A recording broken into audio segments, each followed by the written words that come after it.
right. Every week we find a defensive gun use story, and Alicia tells us the ins and outs. She's Alicia Curtin, so we call it Curtain Call. This week, an armed car owner shoots at teen car thieves in Southwest Philly, hitting 2. What are the details here? That doesn't sound fun at all. It sounds horrible. You know, at first when I saw this headline, I thought, was this the one? Because if you recall, it's probably been about a year, maybe a little bit longer. We had another story. It wasn't too dissimilar from this. It was a number of youth. And we talked about parenting. We kind of talked about kids. And I thought, is this just the same story? No, this one's dated February 5th. Great. Of this year. This is a new story. The article comes from concealednation.org. And the heading just says, as Mike stated, armed car owner shoots at teen car thieves in Southwest Philly, hitting 2. So really the nuts and bolts of this is that we have a gentleman who had parked his vehicle on the street in Philadelphia. Really safe town, right? Yeah. Well, they're in the Super Bowl. They're in the Super Bowl, so. So the incident occurred just after 6 p.m. Yeah. And so it says a neighbor alerted the car's owner that several teens appeared to be trying to steal his Honda, which is parked in an alleyway between Belmar Terrace and Windsor Avenue. I'm not sure the neighborhood, not sure if, and that's irrelevant, essentially. So we have a number of youth trying to break into this man's car. Now, I don't know the complete self-defense law and every aspect of it in Philadelphia. However, we know here in California, and so I think that this we can kind of translate and we can see how this applies to us here in California. In California, we cannot shoot to protect property.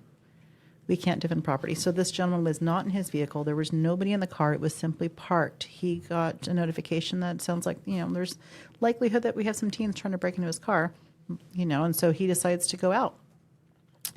When he goes out to confront the suspects, one of the teens drew a firearm.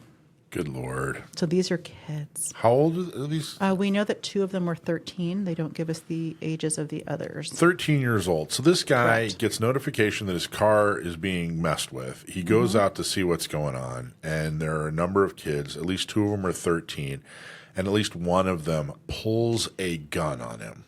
Breaks my heart. Yeah. So what happened from there? So in response to that, he pulls his own. The article states he fired at least 7 shots, causing all 4 suspects to flee. Police later found 2 13-year-olds suffering from gunshot wounds just a block away. One was shot in the lower back. The other was shot in the leg. They were transported to a local hospital and are in stable condition. The other 2 teens were found a short distance away and were identified by the car owners as part of the group. We don't know their ages. So the idea here is that if you kind of think about this, if you think, well, how could this have gone differently? What are some other options?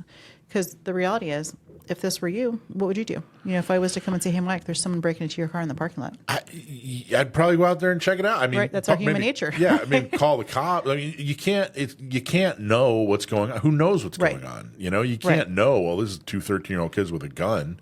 Right. I mean, I got this story about how there were a bunch of kids in our community pool at 1 a.m, and I went out and said, "Hey, you guys got to leave," and that escalated. And you know what I mean? So you don't know. Right. You can't really blame the guy. Absolutely not. But maybe calling cops probably would have been I called the cops, in my situation. So he'd probably, I don't know if he did or not, or if it says, but calling the cops would be one of the, I'd add that to the to-do list. I absolutely agree. And it doesn't state or clarify if the call was made before or after. We know law enforcement may get involved, but it doesn't state at what point they were called. Yeah. But, he goes out, and I think that's our human nature is to go out. I mean, was that right or wrong? I don't fault him for it. He goes out and he sees them, and the fact that the article doesn't specify, but the fact that they state that these kids pulled a firearm on him tells me that he did have some kind of interaction. He made some kind of statement. It wasn't just let me go out and take a peek and see what's going on with my car. It sounds to me like he made some kind of statement or ordered or, said something to them. And in response to that, they pulled that firearm. At that point that they pulled the firearm, he was absolutely 100% justified in pulling his. Yeah. No questions asked. Now, is it horrible that these were against 13-year-old kids? Yes. Yeah. But we don't get a choice. We don't get a choice. Right. He had to defend himself against that firearm. Do we know, did anything happen to him? Did he? No mention of any charges coming his way. Nope. I mean, it's horrible that this guy went through this. It is. It's horrible that, that's what he ended up having to do to defend his life. It's horrible that they have two 13-year-olds and, one or both of them had a gun. That whole situation's horrible.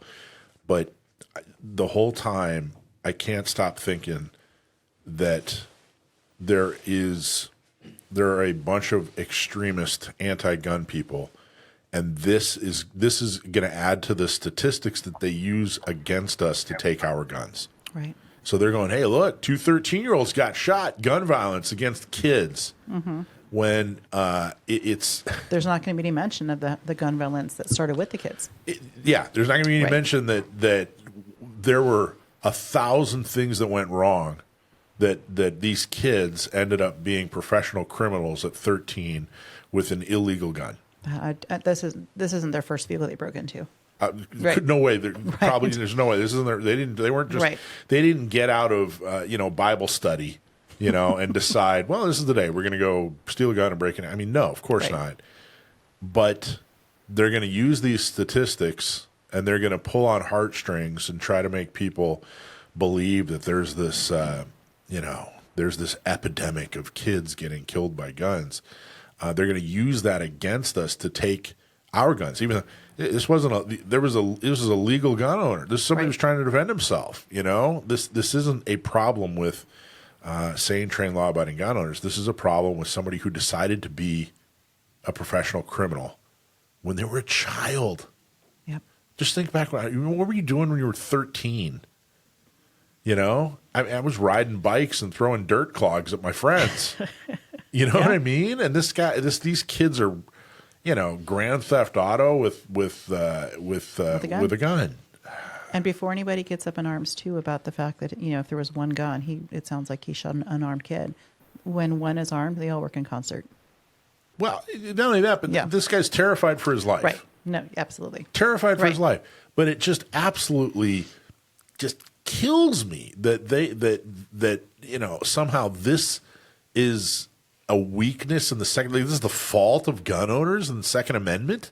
These kids, this cultural issue, this moral issue, and they're going to use this. They're going to use these statistics. These statistics are just going to be lumped into violence against children, and it just absolutely just kills me that they're going to use this against me. They're going to want to take my guns away from me because somebody didn't raise their kids right. Somebody's community didn't look after their children. Somebody's culture taught these children that they should grow up to be professional criminals. It's so frustrating. Anyway. Just ruin your whole night. I know.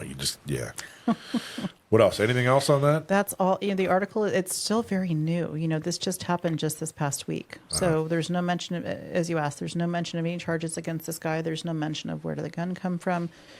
Do these kids have a criminal history? Of course, that'll be all protected. Even if they do, we won't know.